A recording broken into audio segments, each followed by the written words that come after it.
저희는 뭘 할까요? 김 위원장 이길 돈도 없습니다. 대기업의 힘도 없습니다. 그럼 저희는 뭘 할까요? 언론도 못 갑니까? 그렇게 저희 아빠는 그런 상황에서 생을 마감하셨습니다. 많은 거 바라지 않습니다. 일한 만큼 받고 직원들 월급 주고 이렇게 정상적으로 살 수 있게만 해주면 뭐 바라는 게 있겠습니까? 모든 경제 주체들이 정당한 자기 권리를 누리고 자신이 땀 흘려 노력한 대우를 받을 수 있는 경제 체제를 만들고자 이 자리를 만들었습니다.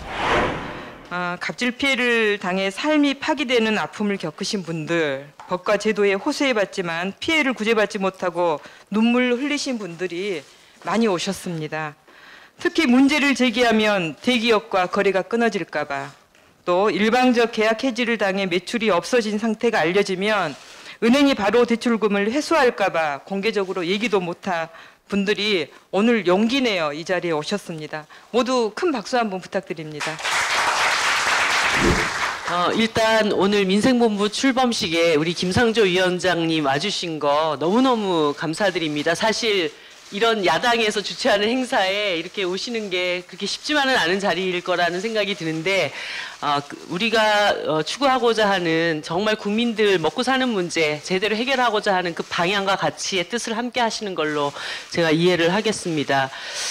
그러나 제가 이 자리에 딱 들어서는 순간 정말 가슴이 찡했습니다. 여기 중소기업 대표자님들, 정말 이 정의당의 문을 두드리고 이 자리에 함께하는 이 발걸음이 얼마나 무겁고 힘든 것인지 제가 조금은 짐작을 합니다. 그럼에도 불구하고 이렇게 자리를 함께 해주셔서 그만큼 더 막중한 책임감을 느낀다는 말씀을 전하고 싶습니다. 대기업 갑질, 또 프랜차이즈 본사 갑질, 또 건물주 갑질, 이런 갑질 경제를 공정한 생태계로 바꾸는 이런 과감한 경제민주화 조치, 이게 가장 저는 시급하고 서둘러야 앞서야 된다고 생각하는데, 뭐 여러 가지 어려운 정책 추진의 어려움도 있습니다만은 공정거래위원회에서 보다 좀 더 과감하고 단호하게 해야 된다고 생각해요. 저희 공정거래위원회와 함께 한국 경제의 어떤 공정화를 위한 길, 공정경제의 실현에 이렇게 뜻을 같이 해주셔서 진심으로 감사드립니다. 그리고 오늘 참석하신 여러 피해자분들, 죄송하고 또 죄송합니다. 요약해서 말씀드리면 750억에서 800억의 물량을 594억 이하로 강제하여 입찰을 유도해서 을들끼리의 싸움을 통해 목적을 달성하고 그 계약된 물량도 주지 않는 중복 갑질을 일삼은 것입니다. 결국 조선업 불황에 따른 영업 손실을 협력업체를 쥐어짜서 메우고 2016년 현중은 1조 6,400억이라는 영업이익을 내고 성과급 잔치를 벌인 파렴치한 갑질 행위를 하였습니다. 결론, 현대중공업은 사내협력사들에게 지속적으로 일정 수의 인력 투입을 요구하고서도 사내협력사에게 지급할 정당한 대급을 지급하지 않는 방식으로 그 손실을 전가하고 있습니다. 그리고 사내협력사들에게 허위 서류의 작성을 요구하여 자신들의 법적 책임을 회피하고 있습니다. 대우조선해양에 대한 분식회계에 따른 하청업체와의 사기계약이 현재 지금까지 적자 상황을 하청업체에 대해 공지하지 아니하고 숨겨 완전한 사기계약을 체결하였습니다. 근데 거기에 대한 책임자나 또는 거기에 책임지고 있는 관련자들은 모두 다 승진하고 또 자기의 법의 태도를 벗어나서 현재 호의호식하고 살고 있습니다. 현재 자동차 1차에서도 재료비, 그 다음에 인건비, 기계경비, 기타 경비 이런 걸 다 정해줍니다. 우리가 정할 거는 사람 숫자 1명, 2명 더 넣는 것밖에 없어요. 근데 어느 2차 업체들이 이거 갖고 신고할 수 있겠습니까? 저는 계약을 변호사 대 변호사끼리 앉아서 했습니다. 아무런 소용없습니다. 앞으로 계약할 때는 검찰 가서 계약하십시오. 상대방은 대기업가 김현장입니다. 저는 제 아버지랑 한 번 영장 청구를 같이 당해서 교도소를 같이 갔습니다.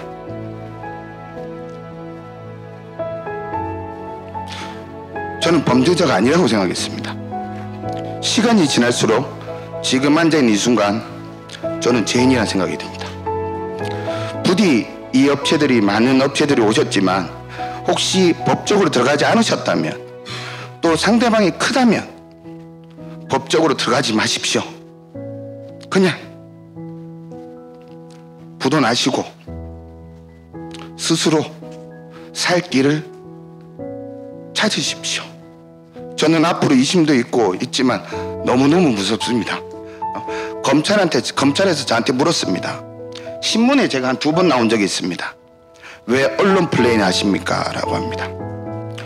저희는 뭘 할까요?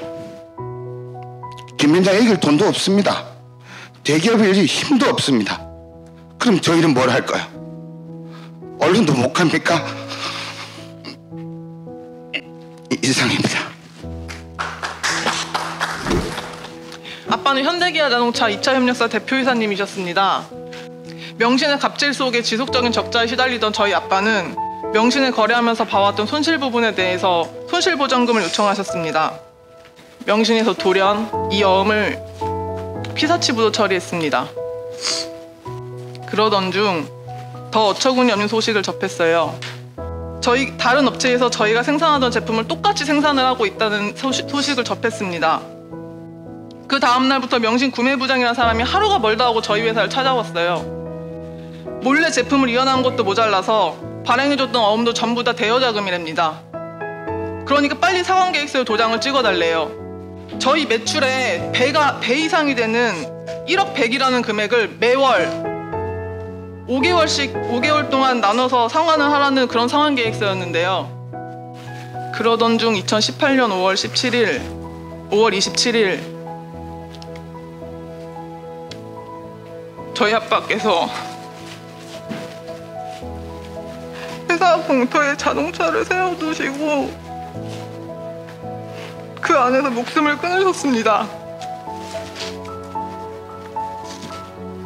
생을 마감하셨습니다. 아빠가 돌아가시기 며칠 전에 써놓으셨던 자료를 토대로 명신의 강제행위에 대해서 설명을 드리자면, 제품에 사용되는 사급품 가격은 인상을 해놓고서는 단가에는 전혀 반영되지 않았습니다. 현금 지급 조건이던 물품 대금 또한 어음으로 지급을 했고요. 어음 할인료조차 주지 않았습니다. 아빠가 너무 힘없이 앉아 계시는 게 화가 나서 제가 말씀드렸던 적이 있었어요. 아빠 그냥 공정거래위원회 신고하자고. 우리가 도대체 뭘 잘못했냐고. 날 빨라야 최소 1년 걸린다고 하더라. 그냥 때려치우자. 저희는 정말 당장 내일이 없던 상황이었습니다. 정말 힘들었어요. 아무도 저희를 도와주지 않았습니다. 현대자동차 사이버감사실에 제가 신고도 했었는데요. 도대체 뭐가 잘못된 건지 모르겠다면서 별다른 조치사항도 없었어요. 그렇게 저희 아빠는 그런 상황에서 생을 마감하셨습니다. 저도 뭐 대표이사, 말은 대표이사지만 회사에 라꾸라꾸 침대 갖다 놓고 6, 7년 동안 먹고 자고 해가면서 밤낮 없이 손가락도 잘려가면서 그렇게 현장에서 뛰면서 이렇게 왔습니다. 고객사의 불합리하게 받지 못한 돈, 그 당시에만 3개년 동안 집계한 것만 13억이 있었습니다. 전도자금을 떠나서 그런 것만이라도 못 받은 돈을 지급을 받았으면 저희가 그런 상황까지도 내몰리지도 않았을 거지만 사정했습니다. 직원들 및 저희 채권자분들, 협력업체들 생각을 해서 책임지고자 고객사에 인수 제안을 했습니다. 왜냐? 도저히 들어주지 않더라고요. 못 받은 돈 달라고 해도 안 주고. 그래서 여러 달간의 협상을 걸쳐서 계약했습니다. 근데 바로 그 다음날, 지금 생각하면 영화에서 진짜 무슨 깡패 영화에서 나오는, 저희 직원들 회식하고 고용승계 걱정 마라 하고 저희 직원들 다 원청으로 데려가고선 고객사 직원들 100여 명이 다 사복으로 완전 신분 숨기고 저희 회사로 쳐들어왔습니다. 지게차까지 끌고 CCTV 다 돌려놓고 저희 회사 재고, 금형, 설비 다 빼갔습니다.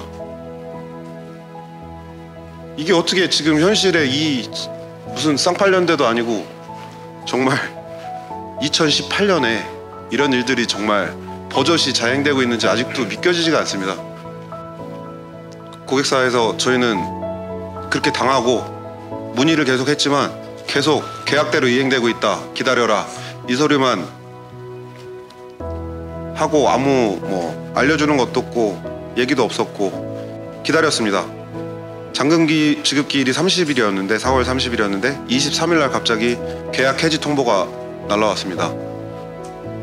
저희가 분식을 했고 감가상각을 제대로 처리를 안 하고 공갈 협박을 했기 때문에 계약을 파기한다. 여기서 알 수 있는 것은 저희는 공갈 협박 안 했습니다. 현대자동차 라인의 문제 한 번도 일으킨 적 없습니다. 그러고서 돌아오는 게 이런 특수졸도와 사기 행위가 돌아왔습니다. 그러면 싸워도 구속되고 순순히 협조해도 짓밟아버리고 저희는 어떻게 해야 됩니까?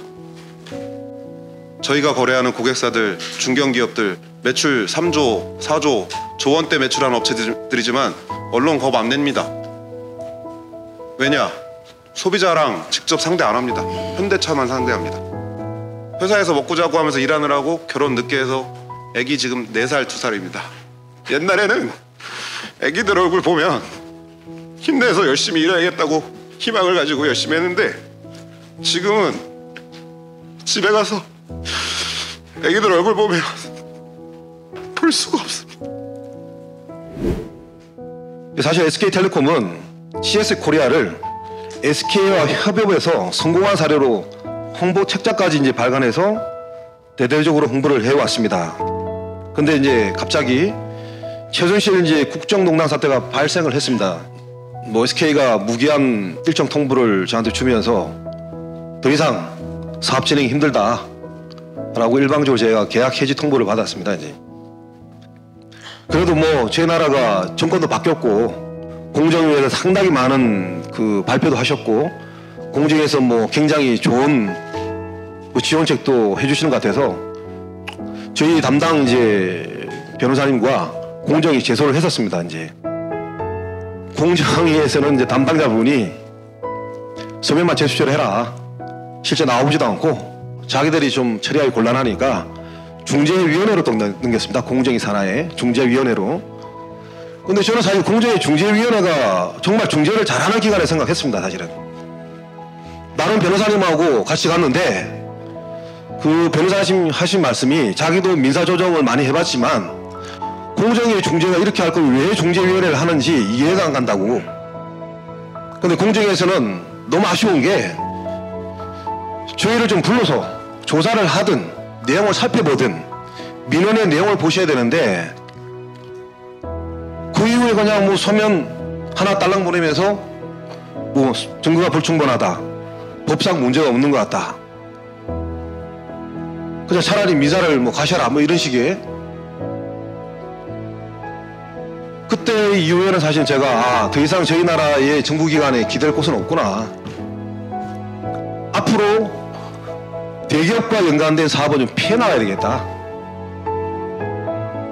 그리고 그런 피해가 생기더라도 막연하게 이제 언론이나 정부기관에 하소연하기는 좀 애매하다, 그런 걸 많이 느꼈고요.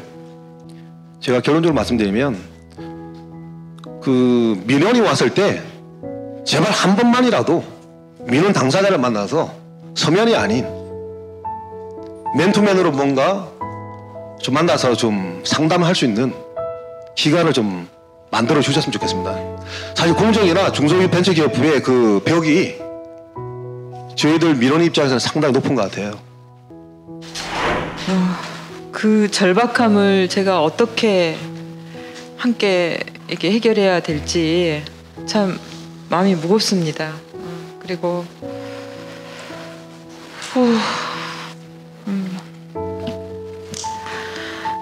그동안 제가 갑질 신고센터를 개설을 해서 운영을 하면서 정말 많이 울었어요.